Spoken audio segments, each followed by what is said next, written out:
Et oui, bonjour, la communauté de coups critiques. On se retrouve ce soir pour un tout nouveau one-shot. Ouais, oui, Incroyable. incroyable, incroyable, incroyable, incroyable. Incroyable. C'est Incroyable. incroyable, Incroyable. C'est incroyable. incroyable. Et je suis accompagné ce soir de mes trois habitués, c'est-à-dire Francis, Salut! Annabelle et Félix. Hello. Mais j'ai aussi un invité. On a un invité spécial ce soir, PH Quentin. Wouh! Qui Yeah, oui, yeah, yeah! ben oui, PH Quentin du podcast Sans Filtre qui vient se joindre à notre partie pour la soirée. Et je suis très content de t'avoir avec nous, PH. Mais avant de faire ma petite introduction un peu émotive sur notre relation, je vais te demander comment ça va? Ça va-tu bien? Ouais, ça va bien. Je suis vraiment content d'être là. Moi, D&D, ça fait D&D puis le tabletop, le role-playing, c'est quelque chose qui m'habite beaucoup. Puis c'est pas tous les jours qu'on peut jouer. Puis j'ai hâte parce que Pépé, je sais comme sûrement tu vas sûrement rebondir là-dessus, mais je sais que tu es un DM d'expérience. Puis ça, c'est encore plus excitant. Ah, merci. Merci, gentil. Parce que oui, effectivement, PH et moi avons une lointaine histoire de joueurs en collaboration. Nous avons joué ensemble lors de nos jeunes primes années de cégep, où est-ce qu'on passait, comme tu l'as dit tantôt, hors onde, de nos jeudis soirs à boire des bières puis à jouer à D&D sur un coin de table dans ma chambre. Je me Ouais. rappelle très bien. C'était la belle époque.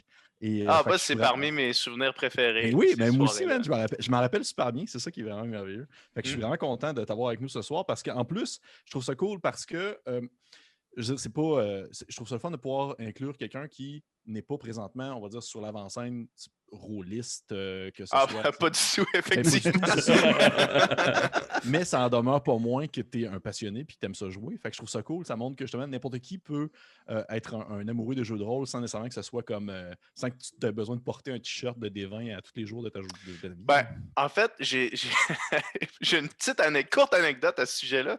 Vas-y. Je me suis justement acheté un t-shirt. C'était un dragon qui benchait 2 gros D20. Oh, Il nice. y a un gros dragon qui était vraiment musclé. Puis là, c'était marqué Do you even crit? Comme en reprenant la formulation de Do you even lift? Puis moi, j'habite à Verdun, à Montréal. Puis je me promène dans le coin du Vieux-Verdun. C'est une population un petit peu plus âgée. Puis là, j'étais à l'épicerie. Puis un gars qui me regarde, un vieux monsieur, là, puis là, il me dit Hey, do you roll? Puis là, je fais genre Yeah, I roll. Do you roll? Puis là, il dit I've been rolling since before you were born. Puis là, il fait juste s'en aller. Puis là, je me suis dit, juste le fait de porter fièrement un gilet qui montre que j'ai une passion commune avec cette personne-là m'amène vers cette interaction légendaire que je peux raconter maintenant. Ben oui. Oh, C'est c'est bon. bon. C'est tellement bon, man. Mm. C'est sûr, ce gars-là, il fait ça de ses journées encore. Ah, Fait que c'est pour ça que je suis vraiment content de t'avoir avec nous, PH. Ça va vraiment être une aventure très fun. Surtout que ce soir, nous ne jouons pas à D&D.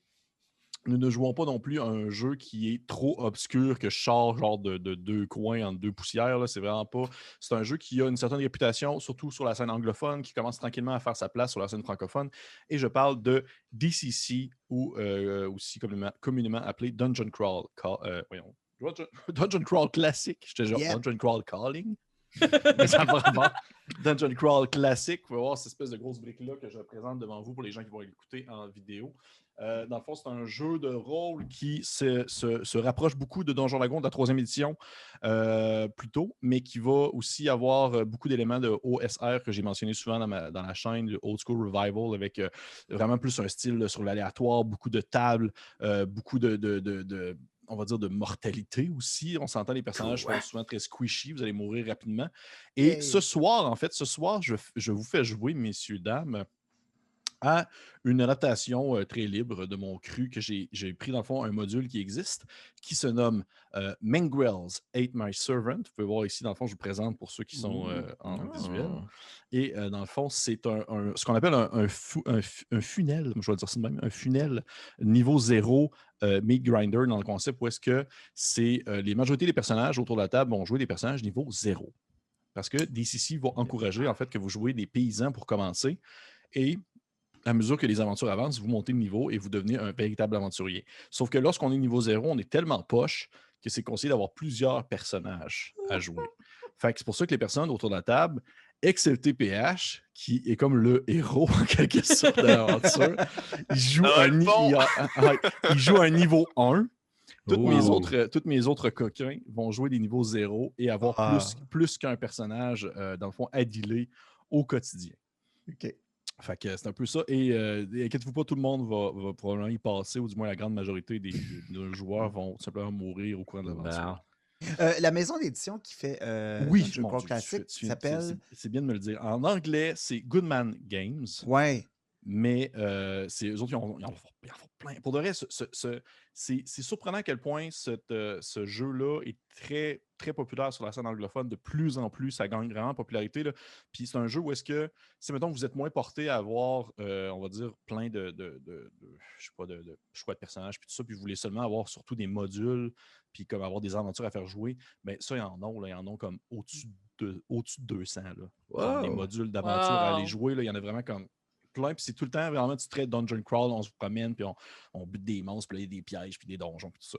Fait que, bref, c'est des Goodman Games qui font la version anglaise. La version française est présentement en traduction chez Aquileos, qui est une boîte européenne. Et sont bien swell. Ils ont fait un groupe Facebook, puis ils donnent des mises à jour quotidiennes sur comment ça se passe et tout ça. Ça s'en vient tranquillement. C'est un gros jeu à traduire, fait que ça prend quand même du temps, mais je comprends ça. Ouais. En passant à Goodman Games, ils sont des experts dans le old school. Ils ont même ressorti des vieux modules, des premières éditions de Donjons Dragons adaptés à la 5e édition. C'est des livres magnifiques. C'est vraiment cool. Si vous voulez vraiment jouer du vieux stock D&D, mais adapté 5e édition, excellent produit. C'est vraiment cool. C'est après avoir sorti ça qu'ils ont comme vraiment poussé encore plus la note du DCC parce qu'ils se sont rendus compte que ça pognait vraiment beaucoup. Puis ils font tout le temps plein de projets vraiment malades. Là, présentement, ils ont un Kickstarter qui, d'après moi, est encore en ligne quand on va sortir la vidéo, qui s'appelle The Crypt of Devilish. Puis c'est genre, dans le fond, un gros méga donjon qui va être absolument horrible à faire. Et ce qui est cool, c'est que quand tu l'achètes, tu as le choix de l'avoir soit en DCC ou de l'avoir en 5e édition. Okay. Tu peux comme choisir le module que tu veux. C'est quand même le fun. C'est bon. Fait que ce soir, on joue avec un visuel, ce qui est comme une des premières fois, je pense, dans mon animation de cours critique, ce qui va peut-être être un peu plus difficile, mais je vais avoir du fun quand même. Parce que oui, le concept, c'est d'avoir, dans le fond, vraiment comme un donjon avancé. Donc, il va se passer quelque chose. Présentement, normalement, ce que vous voyez, c'est l'obscurité totale avec quelques petites zones blanches que j'ai moffées. Sur le visuel. Mais on va commencer l'aventure comme ça avant qu'on starte. Je vais seulement aller vous sortir une petite. Vous allez voir les personnes pendant que je fouille, vous allez voir les gens qui écoutent la vidéo. Dungeon Crawl Classic utilise des dés quand même assez particuliers. Ils ont un set de dés vraiment à eux qui fait en sorte qu'au-delà des dés classiques qu'on connaît, il y a des D7 et des D30 et autres choses comme ça. Ces dés-là sont quand même assez dispendieux, je vous avouerai. C'est pour ça qu'il y a des applications qui sont accessibles en ligne pour pouvoir les utiliser si jamais vous ne voulez pas vous acheter ce genre de dés-là, mais vous voulez essayer le jeu quand même. Parfait. Donc, je mets ma petite musique. Vous l'entendez? Roger. Parfait. Tantôt que je souris, j'ai mal aux joues. Là.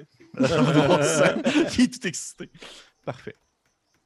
Donc, messieurs, dames, vous êtes un regroupement qui a été engagé par un certain Victor Hagelin.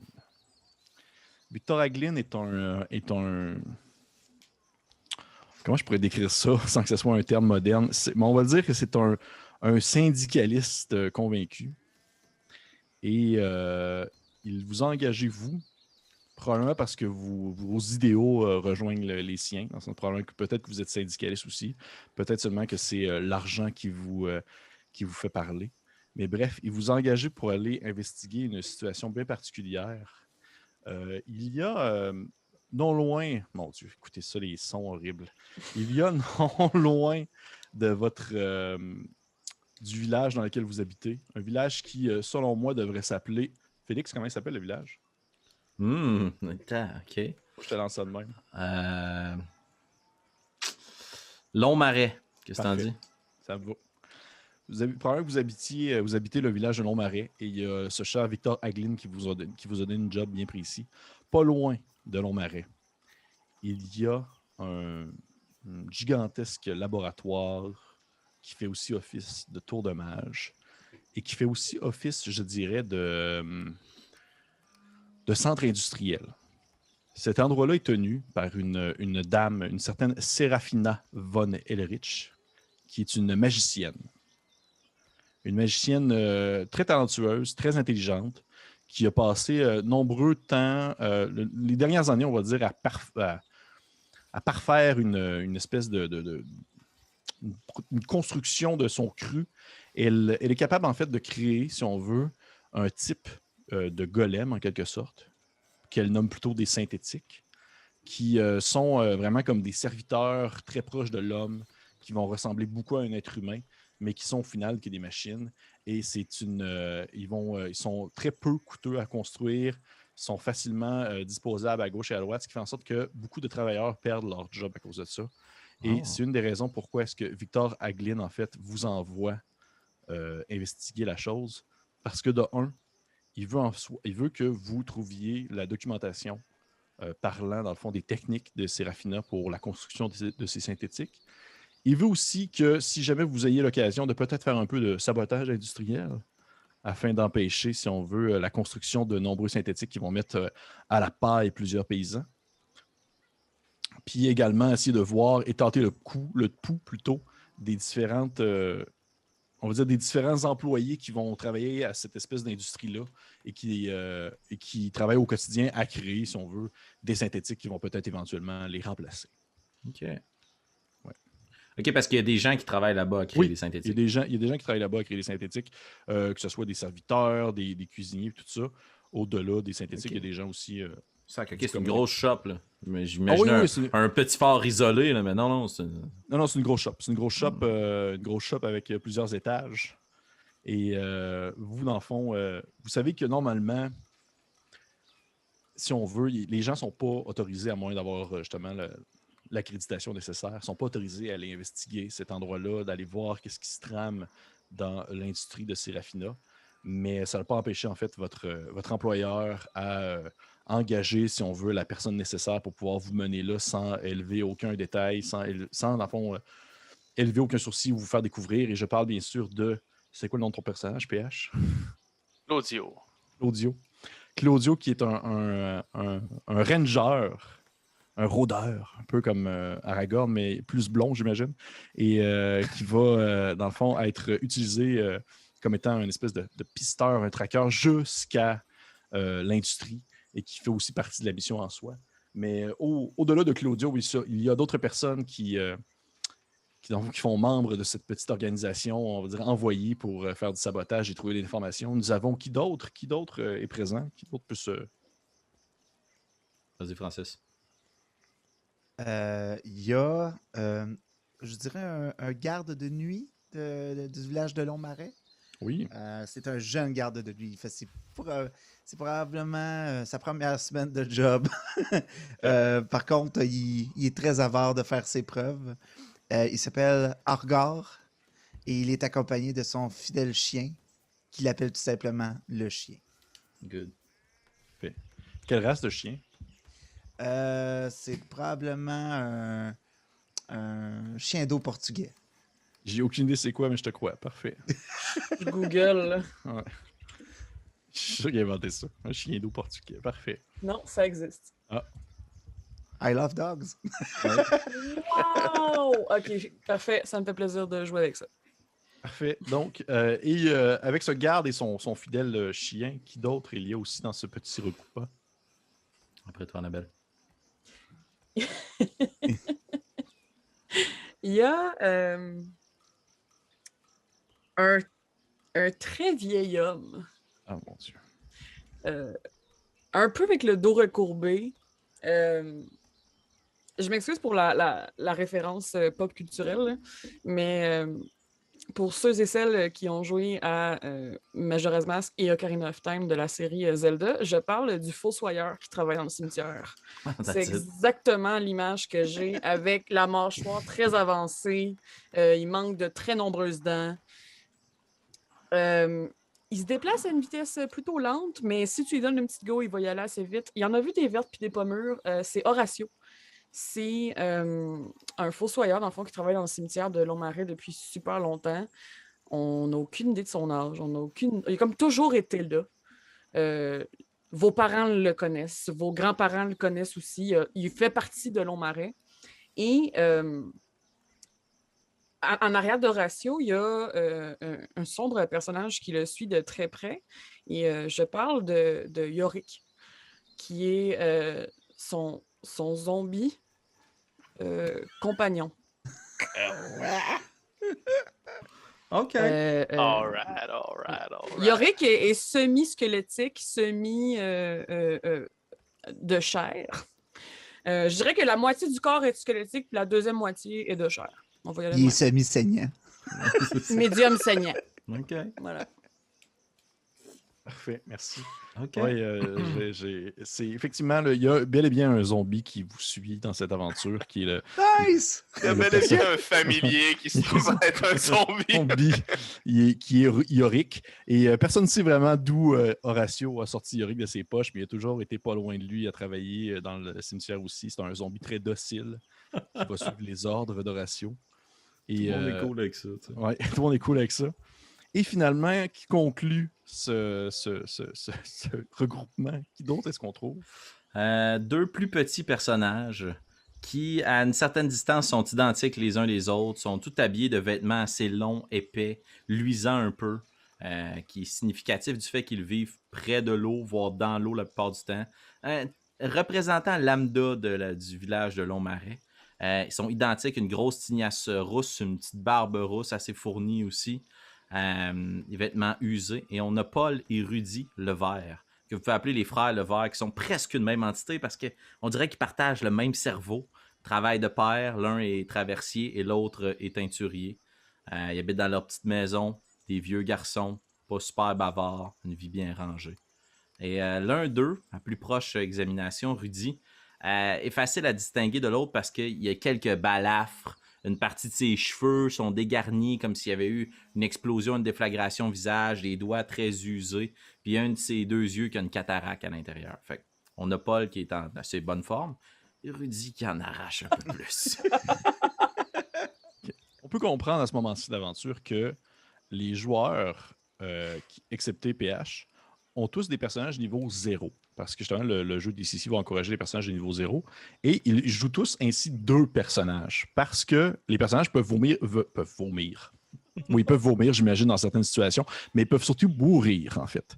Et lorsqu'ils meurent, ben, les joueurs prennent contrôle du personnage restant, continuent avec le personnage restant.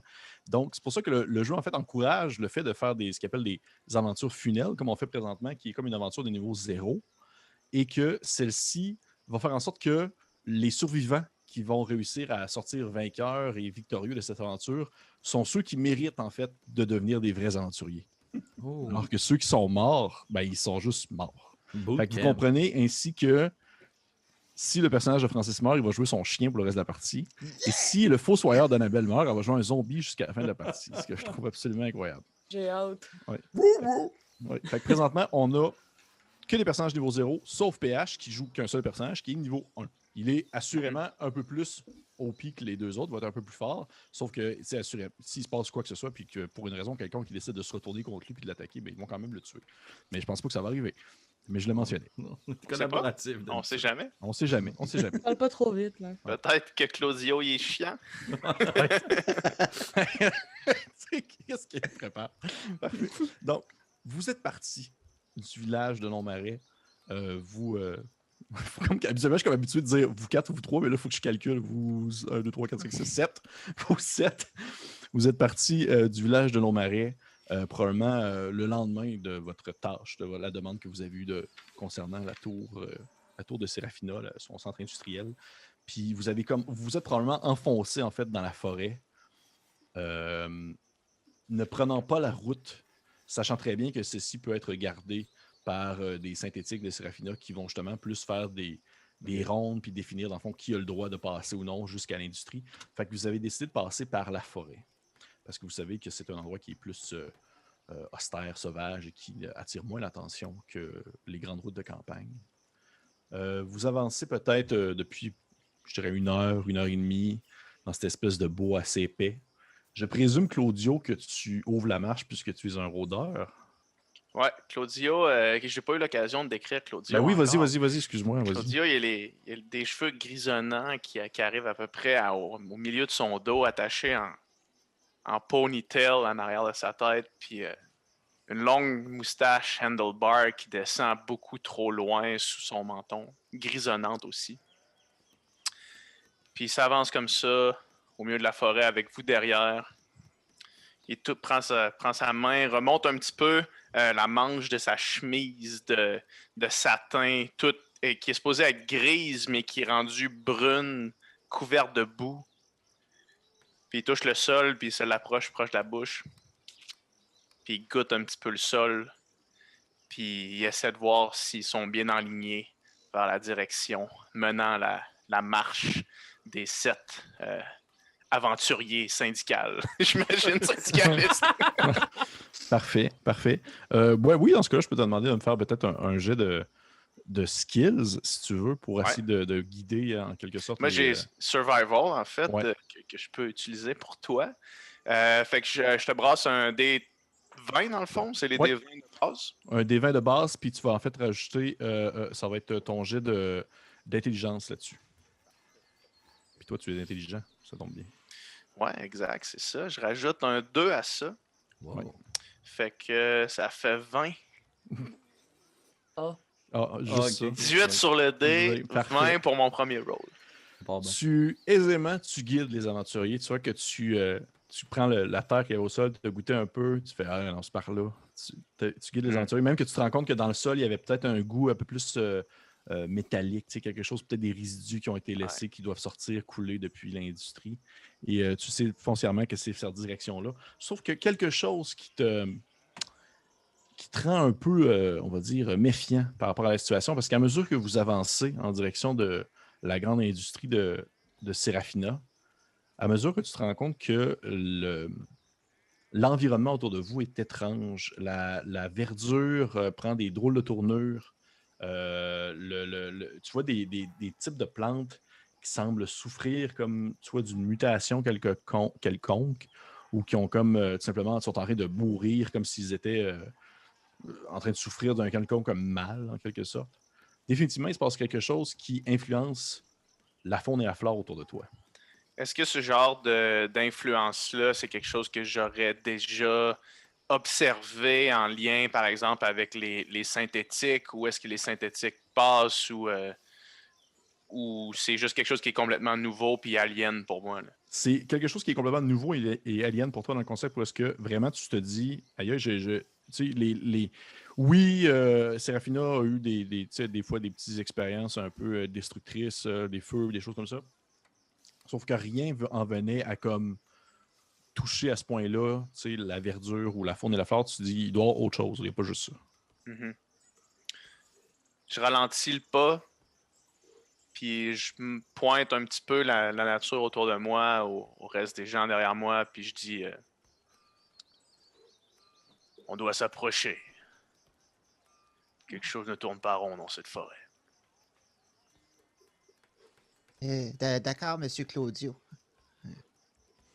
Le chien va sentir devant, voir s'il y a quelque chose. Là. Puis j'aimerais aussi utiliser l'habilité de mon chien. Bien sûr.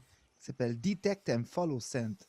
Donc, le chien, il peut lancer un dé puis essayer de voir, sentir s'il y a des ennemis non loin d'eux autres et est capable de savoir approximativement combien ils sont.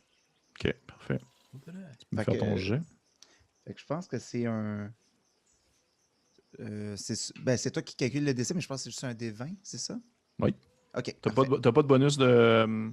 Ben là-dessus, j'ai pas de bonus. Je vais juste utiliser intelligence, puis j'ai pas de malus. Ben, j'ai pas de bonus là-dessus. Fait que... 5! 5. Son pitou. Tu vois que ton chien, dont j'ai pas encore été voir à quoi ça ressemblait, fait que dans ma tête, j'ai juste comme exemple un chien en 2D dessiné en allumette qui passe. J'ai aucune idée à quoi ça ressemble ce chien. Il s'en va plus loin un peu. Il s'en va sniffer. Puis tu vois qu'en fait, qu'il revient puis il semble comme être un peu agressé, je dirais, par le pollen et les autres résidus laissés par justement ces plantes étranges-là. Puis ça fait en sorte que vraiment l'odeur semble, ou du moins ses capacités olfactives semblent être fortement touchées par cette espèce de modification, mutation de la faune et la flore. Okay. Et probablement qu'à ce moment-là, alors que vous avancez encore un peu, toi, Claudio, tu aperçois en fait du haut de la colline cette espèce de gigantesque centre industriel qui doit faire un 2 étages de haut plus un souterrain.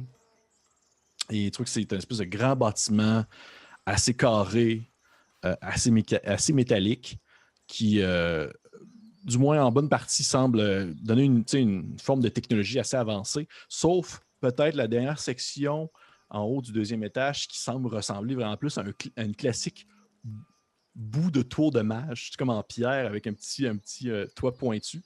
Ce qui donne vraiment l'impression comme si, à la base, ça avait été une tour de mage normale, puis après ça s'était construit aux alentours, donnant justement un effet de grande industrie qui ne fait que grandir et grandir.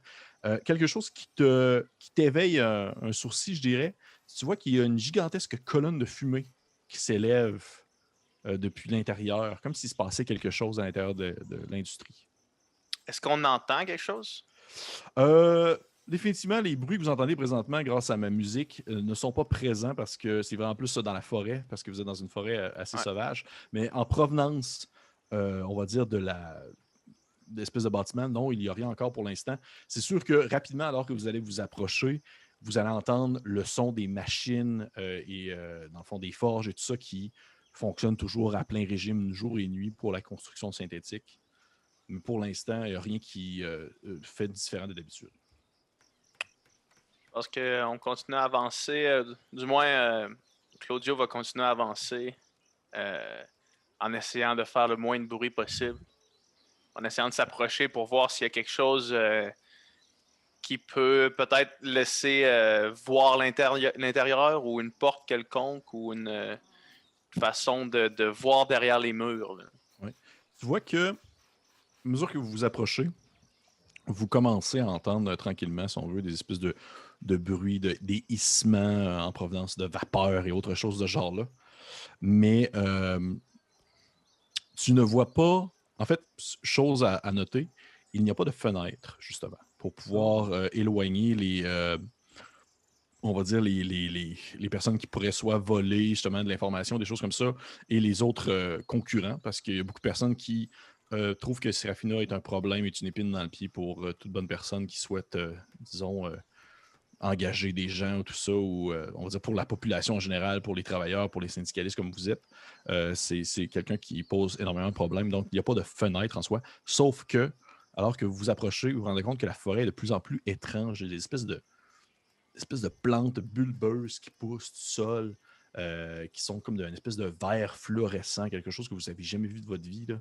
Et une espèce de gros pollen assez épais qui s'élève et qui part dans le ciel. Là. Ça donne vraiment l'impression que vous êtes dans un tout autre environnement. Vous n'avez jamais vu ça de votre existence. Et même s'il n'y a pas de fenêtre, du point de vue où est-ce que tu vois qu'il y a 2 portes qui te permettraient de pouvoir rentrer à l'intérieur, dans le fond de la... si on veut, de l'industrie. Il y a une porte d'entrée d'accueil qui sert pour les gens qui veulent aller visiter, faire des achats, puis commander des serviteurs synthétiques. Mais il y a aussi une porte plus arrière qui sert pour les serviteurs, les synthétiques. C'est un backdoor pour les employés. Claudio va sortir une dague de sa ceinture, puis il va juste aller couper un morceau d'une plante proche de lui. Puis il va venir l'approcher de ses narines pour la sentir, voir s'il y a quelque chose de spécial qui émane de cette plante-là, si ça y brûle les narines. Parfait. Est-ce que tu as un skill particulier qui peut se jouer là-dedans, tu penses? Pas vraiment. J'ai encore mon skill de survival. Ouais. Wilderness que j'ai, qui peut me permettre de survivre dans les environnements hostiles. OK. Ouais, je pense que je vais te le faire fonctionner pour ton survival. Fait que, dans le fond, c'est que tu vas pouvoir lancer ton D20 puis tu vas ajouter ton niveau de ranger plus ton modificateur. Je sais pas s'il y a quelqu'un qui a ça sur sa fiche de personnage. Plus 7, respirer des plantes mutantes. Non, je pense pas. C'est vraiment super skill. Fait que c'est 17 plus 3, 20 encore. 20. Legit. Tu vois que tu t'apportes le pollen à ton nez, puis tu commences à sentir, puis tu as vraiment comme une bizarre de draft qui te vient jusqu'aux narines. Ça te met à te brûler l'intérieur des narines. Et je vais te demander, Claudio, s'il te plaît, de faire un petit jet de Fortitude, s'il te plaît. Oh. T'as des 20 encore? Oui, toujours. Là, c'est un des 20, puis tu rajoutes ton niveau de Fortitude. 9. 9, OK. Claudio, tu vas souffrir. Ah non, pas le héros qui meurt à cause d'une plante mutante. On n'est même pas encore rentré. Tu vas souffrir un 2. Oh, de perte. man! Non, de perte. C'est pas des dégâts que tu manges. Tu perds 2 d'intelligence temporaire. Ah! Oh non. Alright. Ça ne change pas ton modificateur. Ton modificateur reste à où est-ce qu'il était. Je pense que toi, tu es à plus 2. Ouais. Fait que seulement tu souhaites que ton. C'est comme un espèce de mal de tête qui pogne, comme si tu sentais vraiment le cerveau coincé, comme si le pollen englobait ton cerveau. Ouais. Ça devient Le vraiment. sang, Ouais. Oh! Le drop, puis là, je me tourne vers le groupe, puis je regarde le chien. Je dis, garde ton chien loin des plantes. Sûrement qu'après ce petit moment-là, autour de la plante, Rudy va s'approcher, ouvrir sa besace, sortir sa petite serpe, puis commencer à récolter de ces plantes-là pour les teintures et tout. Il doit avoir ça, une pochette pleine de fleurs séchées. Ouais. Mais en ramasser du pollen qui est spécial un peu. C'est en murmurant. Ouais, je vais le mettre un peu dans ma besace. Il va couper ça, mettre ça dans son sac. Il va continuer le chemin.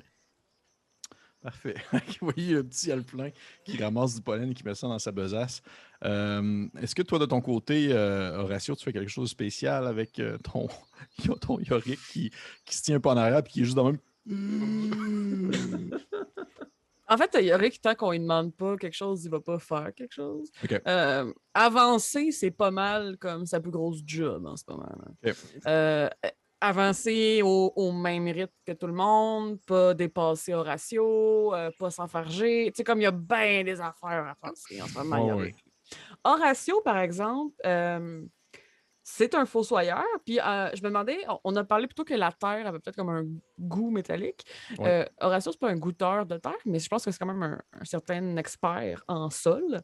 Oui. Puis peut-être... tu sais, les plantes sont mutantes puis tout, puis peut-être essayer de voir, de regarder un échantillon, essayer peut-être de se questionner par rapport à ça. Parfait. Oui, absolument. Je vais te le laisser. Fait que tu vas pouvoir, dans le fond, ça va être au lieu d'un des 10 parce que c'est un skill qui est traîné, c'est un des 20. Puis tu vas pouvoir ajouter ça va être ton intelligence aussi. Ah, ça change pas grand-chose. Bon. 4. 4. Tu sais que tu prends la terre un peu, tu la sens, ça ressemble à de la terre. Bien safe. Ben, c'est pas du sang, c'est pas du feu, c'est de la terre. Je me tourne vers Horatio puis je fais comme genre thumbs up, c'est vraiment de la bonne terre ça là. Je vais mettre la terre. Non mais comme si on connectait là, avoue que c'est de la bonne terre.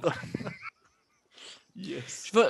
Je vais pas t'en approuver. Je vais peut-être juger un petit peu, mais je vais la mettre dans ma poche. OK, that's it. Parfait. Connexion. Donc, vous continuez à avancer vers les industries, vers la grosse industrie de Serafina. Et vous vers la porte arrière. Là. La porte arrière? OK. Ouais. Parfait. Vous allez vers la porte arrière. Vous faites le contour, vous passez devant cette espèce de grand symbole, on va dire, accroché en bois. En tout cas, métal. Excuse-moi, Pépé, j'ai dit la porte arrière, mais Claudio se dirige vers la porte arrière ensuite. Ouais. Si les autres me suivent, c'est vraiment comme vous voulez. Oh oui, monsieur Claudio, on vous suit. T'es niveau 1. C'est sûr.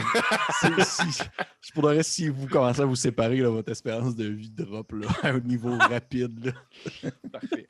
Fait que vous décidez d'aller vers la porte arrière, vous passez à côté de cette espèce de gigantesque symbole qui ressemble comme un genre de chapeau de sorcière avec une espèce de tête, on va dire, comme une tête de robot comme en dessous, qui est genre marqué genre Serafina Industrie. Et vous arrivez vers la porte arrière et c'est ainsi que je vous invite à aller voir, bien sûr, la map, en quelque sorte, où est-ce que je vais vous faire apparaître maintenant une petite zone, bien sûr. Vous êtes ici. Oh! Dans le fond, je prends en considération que vous êtes le point. Vous êtes tous ensemble, c'est votre tas. Vous êtes un point.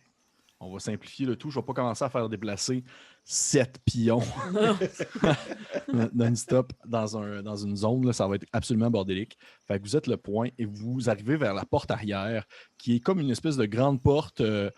Alors, autant que la porte d'avant était très belle, avec une belle peinture et une belle fioriture, celle de l'arrière, elle est tout rouillée. C'est une porte en métal qui semble tenir à pas grand-chose, qui est surtout utilisée justement par les personnes qui habitent, ou du moins les employés plutôt. Qu'est-ce que vous faites? Claudio va s'avancer vers la porte. Oui. Puis la porte est fermée. C'est quel genre de poignée? C'est une porte coulissante? Non, c'est une porte, c'est une espèce de porte avec un... tu sais, là, les espèces de poignées, c'est juste un clapet que tu lèves, cling, en métal. Ouais, là. ouais. C'est exactement ça. OK. Fait que... puis c'est pas barré. Il n'y a pas l'air d'avoir de cadenas là-dessus. Non, c'est pas barré. Parfait. Fait que Claudio va ouvrir ça, puis il va entre-ouvrir la porte, puis piquer à l'intérieur, voir s'il il voit quelque chose rapidement. Parfait. Tu vois que tu rouvres la porte et ce que tu vois en fait, c'est une espèce de grande salle faite sur le long. Je vais te la présenter. Je vais pouvoir vous la mettre. Tu vois ceci. Oh. C'est une grande salle faite sur le long avec comme plusieurs espaces pour comme emmagasiner des synthétiques. Et tu en vois, en fait, tu vois ces espèces de grands individus avec des gilets rouges et un visage très, très pâle, pas de cheveux, qui sont vraiment comme le summum, si on veut, des golems disponibles sur le marché, où est-ce que c'est vraiment comme... On dirait vraiment des gens, oui, on dirait des gens qui ont peu d'expression faciale, mais on dirait vraiment des véritables individus, outre ça. Et tu en vois 3 qui sont comme placés à l'intérieur de des petites alcôves, qui servent probablement comme des lieux de stockage. Ils sont immobiles, tu ne sais pas s'ils sont... allumé ou non. Là, c'est vraiment pas clair à ce niveau-là. Mais par contre, tu vois aussi autre chose qui te fait lever un sourcil. Tu vois une étrange créature située au centre, si on veut, de la pièce, qui se tient droit et a un étrange outil dans les mains qui ressemble à une espèce d'objet un peu rectangulaire. C'est difficile à savoir, tu n'as jamais vu ça de ta vie. Et la créature en soi a comme une face un peu porcine, un peu canine, là, un peu un mélange entre justement un chien et un porc, avec des espèces de grandes dents qui lui sortent de la mâchoire inférieure, des petits yeux rouges, des espèces de grandes cornes qui rappellent un peu ceux d'une antilope, avec des grosses oreilles de chauve-souris dégueulasses. Puis elle porte un espèce de costume un peu verdâtre pâle, genre une espèce de One Piece verdâtre pâle, avec une collerette en arrière. Puis elle a comme son espèce de truc rectangulaire dans les mains. Puis elle est comme en train de sniffer un peu les environs, puis elle reste immobile là. Puis elle est juste comme... Puis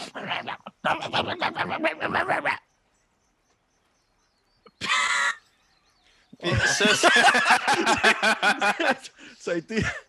Oui, vas-y. Puis ça, c'est comme rien que ce que Claudio aurait vu dans sa vie, là. C'est rien de... C'est sûr que non. Genre, ce que tu viens d'écrire là n'existe pas du tout dans l'univers dans lequel on est, là. Pour Claudio, là, il vient de voir de quoi qui se peut pas, là. T'sais. Non, exactement. Tu vois quelque chose qui se peut pas, mais tu le sais rapidement que c'est pas un animal dans le sens qu'il est habillé puis il y a quelque chose dans ses mains, c'est un être doté d'une intelligence. Est-ce qu'il a l'air habillé? Est-ce que, mettons, son jumpsuit a l'air d'un jumpsuit d'un genre de mécano, là? T'sais, quelqu'un qui travaillerait là? Non, définitivement pas. OK, bon. Est-ce qu'il a l'air d'avoir eu de la violence? Est-ce qu'il a l'air d'avoir eu... Oui, en fait, tu vois, oui. Tu fais que ton petit pic, là, avec ton petit œil, là, ce que tu peux voir, c'est qu'il semble avoir comme des papiers étendus un peu partout sur le sol. Tu vois qu'il y a de l'or, des meubles qui ont été comme renversés, des choses comme ça. Je fais signe aux 6 personnes derrière moi de venir piquer un peu là, dans la porte. Là. OK. Vous regardez tous un peu dans la porte, puis tout ce que vous voyez, c'est cette espèce de... avec son espèce de truc rectangulaire dans les mains qui ne fait que comme regarder un peu devant lui. Puis, probablement que vous comprenez qu'il semble être en train de monter la garde. Quelque chose de genre là. Il est vraiment stoïque, pas stoïque, mais il est vraiment comme stagnant là, il bouge pas. Là. Genre, est-ce qu'il a l'air de voir quelque chose devant lui, puis il est en mode défense contre ça, ou c'est juste qu'il a piqué son poing, puis c'est ça? Ah, là, mais il tourne sa tête de temps en temps. Il va pas comme tout le temps regarder en votre direction. Il va comme regarder dans un autre coin ou checker, mais il va rester les 2 pieds surtout là. Peut-être qu'à un certain moment donné, vous allez le voir comme déplacé. Genre, il va comme aller là. ou peut-être là. Il va comme bouger, faire des 400 pas. Bref, il se promène un peu, mais il revient tout le temps au même point. Puis, mettons, là, à l'intérieur de la porte, à droite, y a-t-il un espace qu'on peut rentrer entre ce qu'on voit là? Il y a comme un genre d'étagère, puis le mur, là. Je vais juste. En fait, il y a un escalier ici. Ok, ça, c'est un escalier qui monte ou qui descend? Qui descend. Puis c'est de droite à gauche que ça descend? Oui, en fait, c'est de droite à gauche, oui. Et puis à la gauche de la porte, il y a quoi? À la gauche, il y a une autre porte qui semble mener à un petit local. Ok, fait que Claudio, il va essayer de rentrer là, puis d'aller voir pendant que la créature regarde vers l'autre côté. Il va essayer d'aller entrer dans la porte qui donne en bas, dans le fond. Là. Ok, tu vas essayer de descendre en fait l'escalier? Je vais essayer de rentrer là. Non, puis à gauche de la porte, dans le fond. Ok, à gauche. Je vais essayer de rentrer là, d'aller vers la porte que tu viens de me décrire, puis d'essayer de voir si elle est ouverte sans que la créature me voie. D'accord, bien sûr. Ben oui, tu peux me faire un jet approprié dans ce cas-là. Bien sûr. Contre la créature, en fait. C'est un jet de... c'est comme un jet de sneak. Je sais pas si toi, ton rôdeur a un pouvoir en lien avec ça. Non. Non. Fait que ça va être, dans le fond, ça va être 1 des 10 plus ton modificateur de Dex. Au moment où Claudio va rentrer à l'intérieur de la porte, sûrement que Paul va se pencher vers Rudy et il va dire « Regarde mon frère, ça là, c'est un héros, un vrai. » Le héros, il brasse un 2. Convaincu pareil, niveau 1. Il me semble que tu dégages l'assurance. Un homme d'action. Puis en faisant ça, je fais comme un signe aux 6 autres de genre... Vraiment, j'insiste sur le fait qu'il faut être sneaky. Là. Puis en faisant ça, je recule. Puis probablement que je tombe dans la porte ou que je tombe par terre parce qu'il y a quelque chose qui se passe pas. Là.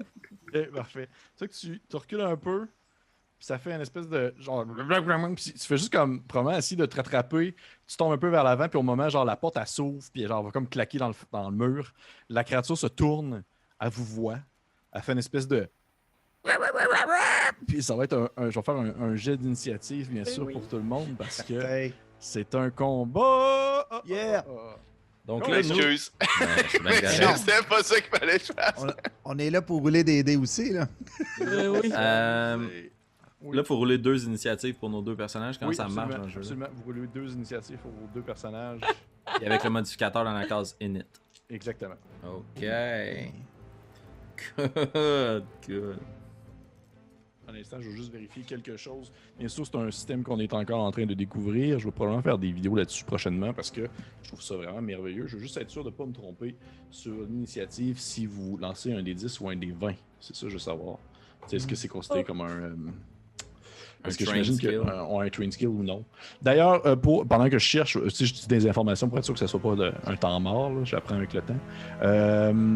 Vous avez, dans le fond, tout le monde a comme... De ce jeu-là, prend vraiment les vieilles formules des tables de critique et de fumble.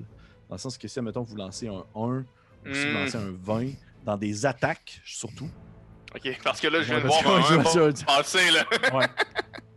Des 1 dans les attaques ou dans les critiques, il se passe souvent des choses absolument incroyables. C'est rarement genre juste une petite affaire. Là, si on lance sur une table, puis il se passe plein d'affaires. Puis il y a des tables différentes selon si vous êtes une bonne personne au combat ou si vous êtes poche. Comme vous autres, les niveaux 0, vous lancez seulement sur une petite table, puis vous lancez seulement un D4. Cool. Alors que genre un guerrier va lancer un D20 sur une autre table, puis il va avoir plus de choix. Un vrai héros. Ouais. Blablabla. C'est encouragé en fait lorsque vous êtes. Non, c'est correct, on va y aller de même. Vous allez dans le fond vraiment aller chacun de votre tour. Vous allez tous en fond. Lancer un D20. Ouais, lancer un D20, ça va être un D20 plus votre modificateur d'initiative. There you go. Puis si on roule des 1, ça fait-tu quelque chose? Ah, lit! Non, ça fait rien. Sauf que, dans le fond, c'est le plus haut commence, that's it. Puis moi aussi, je roule pour la bébite. Fait que je vais prendre votre initiative. Fait qu'on va commencer avec... En fait, ce qu'on va faire... Non, Félix, tu me donnes une idée. Excusez-moi, je vais dire que je change d'idée comme à tout... Volte-face. Volte-face. Je fais un volte-face pour que ce soit vraiment plus simple. Vous allez faire des initiatives en pool. Ça veut dire que Francis, t'es en pool pour tes 2 personnages. Okay. Annabelle en pool pour tes 2 personnages. Félix aussi, vous pouvez prendre le plus haut. Ouais. Fait que Francis, t'as combien? 18. Oh, tabarnouche. Ok, c'est pas bon, lui. Parfait. Fait que... Argard de 18. Ensuite, PH. 2. Yes. Je suis juste rentré sans le demander à personne, puis je suis tombé comme un sale. C'est le pire joueur. Le pire joueur de l'histoire. Le pire joueur. Le Fossoyeur. Juste pour ça, je vais prendre mon modificateur d'initiative de mon plus haut des deux ou... En fait, tu as une petite case avec marqué initiative. Ouais, mais les deux sont complètement différentes, mes deux personnages. Ben, tu prends le plus haut. Parfait. 12. 12. Parfait. Oui, c'est vrai, ton zombie est absolument terriblement lent, c'en est gênant. Ah, puis il avait roulé un 1. Ah, mon Dieu. Et les Halflins? Ça va être 6 pour les frères Levert. Parfait. Fait que ça va être... On va commencer avec... Ça sera pas très long, je vais seulement mettre la bibite. On va commencer avec notre cher Argard ainsi que son chien. Je vais, à ce moment-ci, mettre une petite musique de combat parce qu'on aime ça. Okay. C'est parti. Argard, qu'est-ce que tu fais? Argard, tu peux bouger, tu peux attaquer. Classique truc de Donjon Dragon. Tu peux bouger, attaquer. Tu peux décider de bouger 2 fois, ne pas attaquer. Là, on y va très approximatif côté distance. Là, je suis pas vraiment... comme je dis, on joue en tas, fait que je veux pas non plus trop faire séparer ou des choses comme ça. Mais tu peux faire le classique bouger, faire une action. Tu sais. Parfait. C'est ça, j'allais te demander si c'était carré, c'était simple. OK. Ben, Argard, il a comme 30 pieds de mouvement, fait que sûrement qu'il enjamberait, puis il va comme lancer sa lance. Oh sur shit! La bébête. Ok, parfait. Straight up, là. Straight up, lancer sa lance. Argard, il s'en fout, man. Ouais. Parfait. Fait que ça, en fond, tu vas lancer, c'est ton D20, plus puisque c'est ta lance que tu la lances, c'est ton modificateur de Dex que tu utilises à ce moment-ci. Dex, agilité. Oh, ok, c'est pas pire. Il va y avoir un plus 2 là-dessus. Fait que. Oh, ça va être 20 pour toucher. Ouais. Tu touches, mon ami, tu touches. Fait que ça va être un D8 de dégâts, de ce que je comprends. Oui, absolument. En 1 de dégâts. Un dégât, ok. Ah, fuck. Ok, tu lances ta lance. Celle-ci part, ça fait un peu style Léonidas dans 300, là, elle flotte là, pendant un bon bout. Puis elle va comme juste comme effleurer un peu l'espèce de créature qui fait une espèce de petit... alors que genre il y a comme un genre de sang vert qui se met comme à se pusher puis à sortir de son bras. Okay. Fait que tu vois que la créature, elle semble avoir été quand même blessée par ton attaque. Et ça va être autour de ton chien, en fait. OK. Mon chien, il va utiliser un de ses pouvoirs. Oh. Il va faire Tenacious Grab. Ouais. Puis ce qu'il va faire, c'est qu'il va essayer de faire un grapple, dans le fond, sur la bébite. OK. Il attaque avec sa gueule, puis il tire sur le peu de linge que la bébite a sur lui, puis il essaie de le retenir. Fait que je vais lancer. Qu'est-ce que ça fait? Ça fait... après une morsure... OK, il faut que j'essaie de te mordre avant. Je peux tout de suite essayer de te grappler après. C'est ça que ça veut dire. Parfait. Fait que je vais essayer de te mordre. C'est ça que ça veut dire. Fait que... Ah ouais, pis tout. Non, ça marchera pas. Combien? T'as eu combien? 2. Non. Non, tu vois que ton chien se lance sur la créature, essayer de l'attraper. Malheureusement, ça ne fonctionne pas. Tu vois que la créature fait probablement comme juste un espèce de petit... puis elle va comme botter ton chien un petit peu pour que ton chien s'éloigne. Qu'est-ce que c'est ça, cette créature-là? Fait que probablement que le chien fait un petit... Et c'est maintenant autour de... nous en sommes maintenant rendus à le Fossoyeur. Horatio, autant qu'il est lent puis qu'on comprend pas trop ce qu'il vit, que un mouvement tape pas l'autre, il pogne le grappling hook qu'il a à sa hanche et tout de suite, il lance pour essayer d'attraper la créature et de l'attirer vers lui. Voyons, non. C'est bien. Parfait. Fait que ça va être, s'il te plaît, un dé 20 d'attaque parce que tu es entraîné avec ce grappling hook là. Fait que ça va être un dé 20 d'attaque, s'il te plaît. Puis tu vas rajouter en fait ta dextérité. J'ai pas ça. Ton modificateur de dextérité. Agilité? Ouais, excuse-moi, agilité. Non, c'est correct. 13. 13? Ouais. Tu vois que tu lances, puis ça s'accroche après l'espèce de One Piece verdâtre de la créature, puis tu tires dessus, et celle-ci fait justement comme s'approcher vers toi. Il n'y a pas vraiment de dégâts associés à ton grappling hook. Tu vois qu'il fait seulement comme s'approcher vraiment à une bonne distance et est rendu comme probablement collé en fait sur vous à ce moment-là. Excellent. Ça fait une espèce de... Alors que tu l'attires vers vous. Veux-tu me rappeler, s'il te plaît, juste pour être sûr que je me suis pas trompé dans mon initiative, mon cher PH, toi, t'avais eu 2, c'est bien ça? J'avais eu 2, ouais. Parfait. Le reste de zombies, là. Ouais, c'est au zombie, ouais, c'est ça, c'est au zombie. Je vais juste être sûr. Super. Ton zombie. À ratio infini, c'est autour de Yorick. On dirait que c'est comme une chorégraphie qu'ils ont faite souvent. Là, il rapproche vers le zombie, puis le zombie attaque. Ouais. Fait que le zombie va attaquer et mordre. Morsure. Parfait. Là,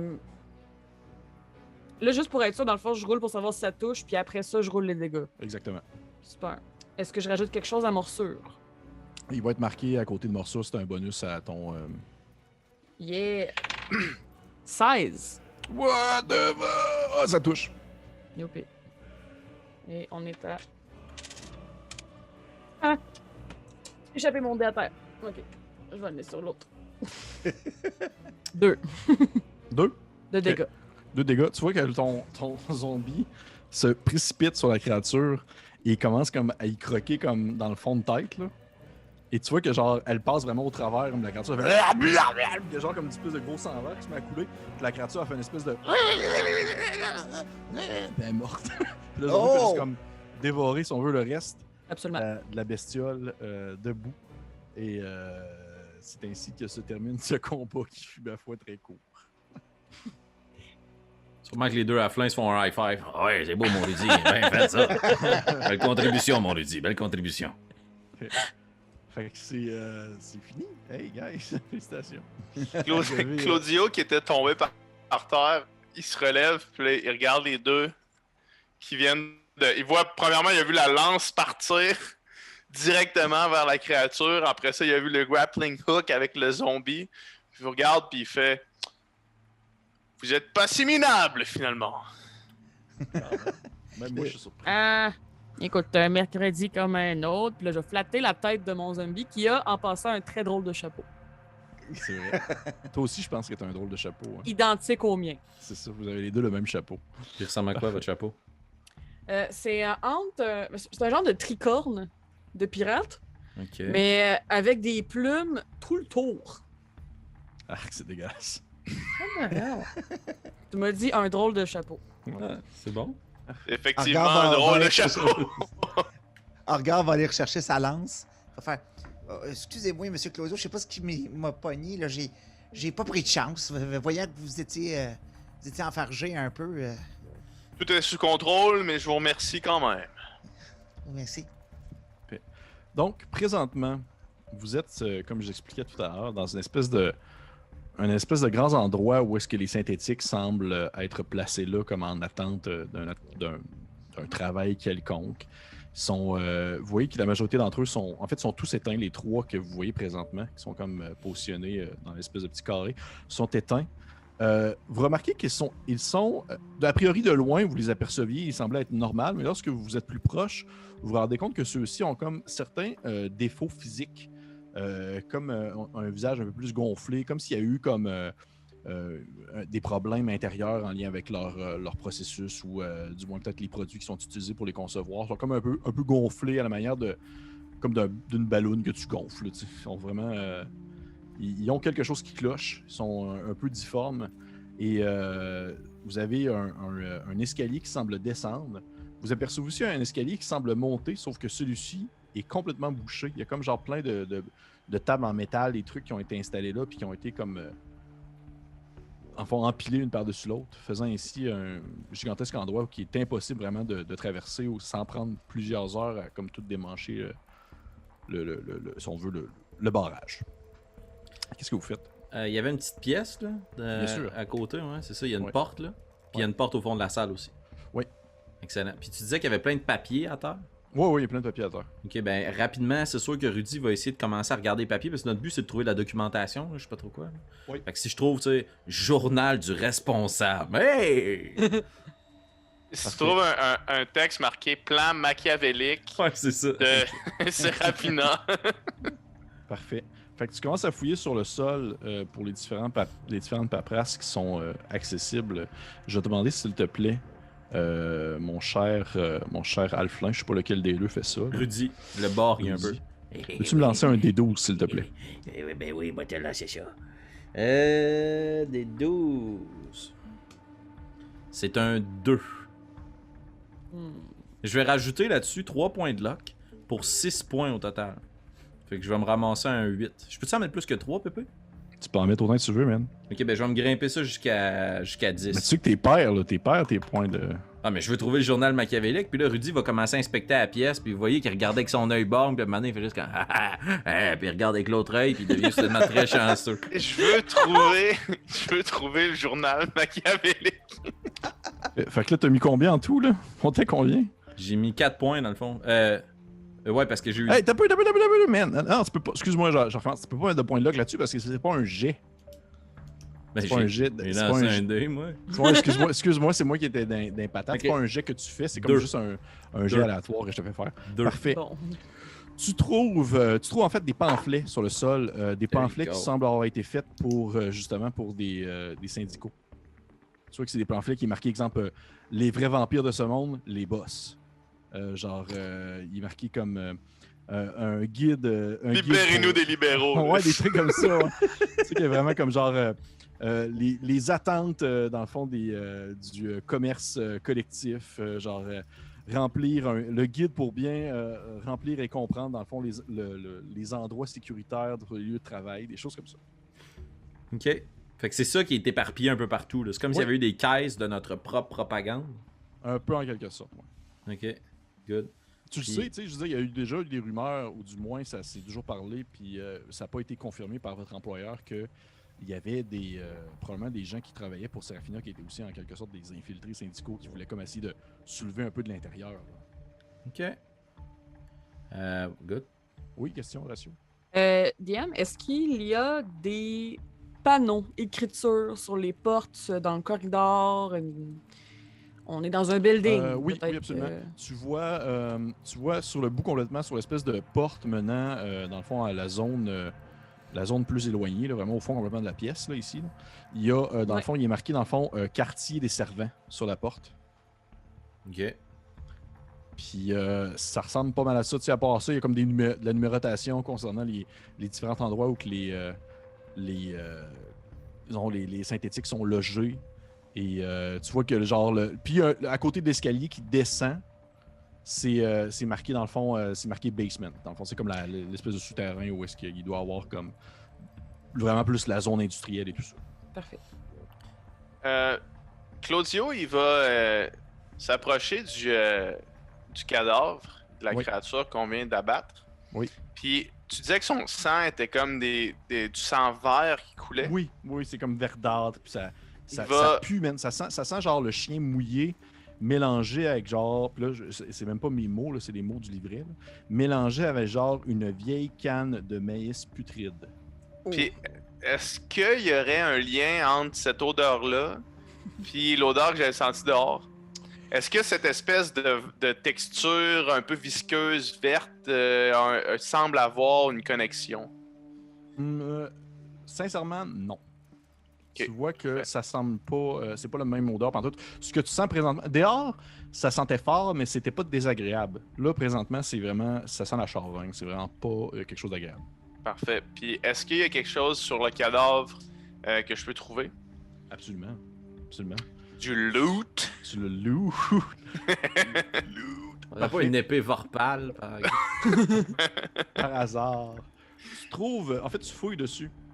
Et tu trouves une espèce de gros... un gros truc rectangulaire. Ouais, c'était quoi ça? Ouais? Ben, tu sais pas trop, en fait. Tu le prends dans tes mains, puis c'est comme bizarre. Puis ça a comme différentes... on va dire, parties. Ça semble avoir été comme assemblé ensemble. Il y a une section qui est comme plus pointue, il y a une section qui est un peu plus ronde, mais du moins, ça a une forme très faite sur le long à la manière justement d'un rectangle. Il y a un petit manche aussi. Tu ne saurais pas trop vraiment à quoi ça sert. Claudio va le laisser par terre. Parfait. Puis il va se diriger ensuite vers les synthétiques. pour voir un petit peu. Parce que est-ce que Claudio, j'imagine que Claudio a déjà vu des synthétiques? Oui, vous avez déjà vu, en fait, vous avez tous déjà vu des synthétiques qui sont venus faire. Sont souvent venus ça, apporter des trucs à Longmarais, ou il y a même des gens qui en ont probablement acheté pour les utiliser, justement. C'est très commun. Puis eux autres qui ont dessus, à part juste le visage déformé, gonflé, est-ce qu'il y a quelque chose d'autre qui est apparent? Parce que tu es un rôdeur, puis parce que c'est comme naturel chez toi, vu tout à l'heure, à mesure que tu t'approches des synthétiques, à mesure que tu sens l'autre odeur, celle que tu sentais à l'extérieur. En provenance, dans le fond, de la faune et de la flore. Et Claudio va sortir une de ses dagues. Ouais. J'ai décidé qu'il y avait des dagues juste pour ce genre d'activité-là. Là. Parfait. Il va essayer de percer le visage d'un des synthétiques où est-ce que ça gonfle. Une protubérance, parfait. Ouais. Tu perces le visage d'un des synthétiques, puis tu vois qu'à ce moment-là, ce que tu perces, ça fait comme un peu l'effet d'un espèce de tu sais, un sac d'eau là, que tu perces, puis ça fait comme puis ça se dégonfle comme tranquillement. Puis tu vois normalement que tu sais, à l'intérieur, ils ont comme genre une fausse chair ainsi qu'un faux sang pour vraiment les rendre les plus véritablement humains possible. Sauf que là, il y a genre vraiment comme une espèce de gros nuage de poussière verdâtre qui sort dans le fond du synthétique. Et tu vois qu'il y a comme une espèce de protubérance qui lui a comme poussé dedans lui. Puis là, ça y sort de la face parce que t'as comme percé. Puis c'est comme une des fleurs que vous avez vues à l'extérieur. Oh. Je fais signe aux autres de venir voir ça. Là. Avant de venir te rejoindre, Horatio va ramasser l'objet rectangulaire que Claudio a laissé sur le sol, parce qu'un trésor, c'est un trésor. Parfait. Tous les trésors sont égaux dans l'œil du créateur. Ah, c'est parfait. Parfait. Fait que vous allez voir, vous voyez tout cette espèce de truc-là qui sort du visage du synthétique. Vous voyez que celui-ci a justement probablement été mis en arrêt et en vérification parce qu'il y avait des défauts qui se manifestaient chez lui, probablement justement en lien avec cette protubérance qui semble lui pousser de l'intérieur. Rapidement, je vais aller voir les deux autres, voir si c'est le même principe. C'est le même principe. Tu vois que c'est pas tout le temps comme le même endroit, sauf que dès que tu perces un endroit, tu vois qu'il y a genre comme soit des germes ou même, on va dire, des espèces d'excroissance veineuse, un peu comme des racines ou autre chose qui sortent. Je regarde les autres puis je leur dis avez-vous déjà vu ce genre d'anomalie dans les synthétiques que vous avez croisées? Jamais. Moins qu'on en croise, mieux c'est, mais de même avec des fleurs que leur poussent d'en face, c'est une première pour nous, gentils héros. Jamais. Pensez-vous, dans le fond, que c'est des plantes déguisées en humains? 99% de chances que ce soit pas des plantes déguisées en humains. Ah, ok. Puis à côté de toi, Agar, ton chien fait... Il sait pas trop non plus. Parce que c'est un personnage à part entière. On va lui laisser de la place. On va lui laisser de la place. Rudy va s'approcher de Paul, va murmurer quelque chose dans son oreille. Ouais, moi, c'est parce que je pense qu'on va peut-être causer dans la ville. Ouais, mon frère me dit que on est ici pour faire de la casse et tout. On est ici pour faire de la casse. Si vous penseriez de ça, qu'on les magane un peu, même s'ils sont mis au rencard, on est ici pour briser et faire un peu de sabotage. Il va saisir un petit bat, un petit cogneur avec une petite plaquette de métal, une toute petite massue, un petit gourdin. Tassez-vous un peu. Recule un peu le monde, puis si personne l'arrête, je vais commencer à soigner un peu. En fait, ce qui va arriver, c'est que Horatio, qui pourrait, vu qu'il est tellement penché, doit être à peine plus grand que les halflings, là, sort sa grosse pelle, puis il te regarde en faisant comme « T'es un peu bonhomme, là. » Puis si personne l'arrête, il va se mettre à taper avec sa pelle. Probablement que les deux, vous vous arrêtez pas. Fait que les deux, vous taponnez les... Parfait. Mais sur le même. Sur le même, ok, vous tapez le même. Ouais. Vous commencez à taper le même juste pour le démolir, bien comme du monde. Parfait. Je vais vous demander à vous deux, s'il vous plaît, de me faire un jet de Fortitude. Fortitude. Vous lancez un des 20, puis vous n'avez pas de bonus ni l'un ni l'autre. 10. 6. Parfait. Ton personnage, Félix, perd 3 d'intelligence temporaire. Le tien, Annabelle, 2. voyez qu'au moment où vous le tapez et vous le détruisez, il y a genre des grosses spores qui sortent de lui et qui se mettent comme à vous orboler un peu dans le visage et tout ça. Puis ça commence à vous piquer un peu le nez puis ça vous donne mal à la tête. Question un peu technique. Quand tu dis temporaire, c'est ce que c'est toi qui vas nous dire quand ça arrête? Absolument. Pologne est fort. Pensez-vous qu'on devrait aller voir la petite pièce à l'entrée? Ouais. Je vous suis, Graham. OK. Ouais, peut-être voudriez-vous que je profite un peu. Je suis plus petit. Je passe mieux d'un crack. Je veux pas dire que vous avez pas bien fait ça, rentrer dans la pièce, là. Je veux pas remettre en cause vos compétences de héros, mais je pourrais peut-être avoir ma shot, moi, tout. Parfait. Allez-y pour la porte. J'irai pour les marches. Très bien. On va m'approcher de la porte, puis je vais utiliser, j'ai un bonus sur Sneak et Hide. Fait que je vais essayer d'ouvrir la porte, puis si je vois qu'il y a rien, là, je vais me faufiler super rapidement dedans pour essayer de venir me cacher, puis là avoir une meilleure vue d'ensemble. Parfait. Tu peux me faire un jet. Fait que ça va être un D10. Oh, ben, ah ouais? Ben okay. oui. Ben, j'ai un sort. Non, mais ton sort te donne un bonus de plus, mais t'as pas. C'est quand même. C'est pas un skill qui est considéré traîné. Ok. On va faire 8. 8, mais 8, c'est pas super pour de vrai. Ah Dites-vous, ouais, tu sais, comme j'expliquais tantôt hors ligne, on va dire la difficulté, tu sais, un jet moyen, un bon jet, tu sais, que tu te dis, j'ai réussi à avoir ce jet-là, puis c'est cool, c'est 10. Avoir 10, tu fais genre, oh shit, ok, c'est le job d'un homme, c'est vraiment comme. Ben, c'est comme ça qu'ils disent dans le livre. Ouais, parfait. Fait que tu vois que tu rouvres tranquillement la porte et tu te faufiles à l'intérieur rapidement. Et à ce moment-ci, je vais ainsi te dévoiler l'intérieur de celle-ci. Tu vois autour de toi... c'est plate, hein? Il y a comme rien. C'est vraiment au strict minimum quand ça a été fait. Tu vois que dans le fond, c'est comme une espèce de... Ça ressemble un peu à une espèce de pièce fourre-tout où il y a plein d'objets mécaniques qui ont été placés là, plein de morceaux de synthétique, des bras, des jambes. Tu vois qu'il y a des châssis, plein de filages, des espèces de plaques de métal. Tu vois qu'il y a des outils aussi qui ont été placés là. Rien d'intéressant. Je te demanderais peut-être de me lancer, s'il te plaît, un dé 10. 2. Tu trouves une copie vandalisée, en fait, du livre Les Chevaliers de la Construction. Ok. C'est-tu un livre qu'un de nous a déjà entendu parler? Ben, c'est un livre qui est quand même reconnu dans le milieu, dans le fond, des c'est best-seller Renaud Bré. C'est ça. Est-ce que tu dirais que c'est un coup de cœur Renaud Bré? C'est un coup de cœur Renaud Bré chez, dans le fond, c'est un peu comme Le Secret, mais genre pour les personnes qui sont en construction. Ok. Certains le comparent à l'alchimiste. Là. Ouais, c'est ça! Ouais, c'est exactement ça. Je vais ressortir brandissant ce trésor. Regardez ce que j'ai trouvé! C'est incroyable, vous êtes encore dans la première pièce, ça fait genre 1 heure qu'on joue. Moi, je vais vous suivre. Là. Claudio, t'étais parti dans les marches? Là? Ouais, Claudio, il voulait se diriger vers les marches juste à l'entrée là, pour descendre. Ouais, Ouais. J'aurais envoyé mon chien avec. J'aurais suivi Claudio, puis j'aurais envoyé mon chien sentir vers le bas, voir s'il sent des ennemis ou des choses en bas. Bien sûr, il peut. Puis Claudio aussi, tu descends subtilement, j'imagine. Je vais lancer un D20. Ouais. 13 plus rien. 13.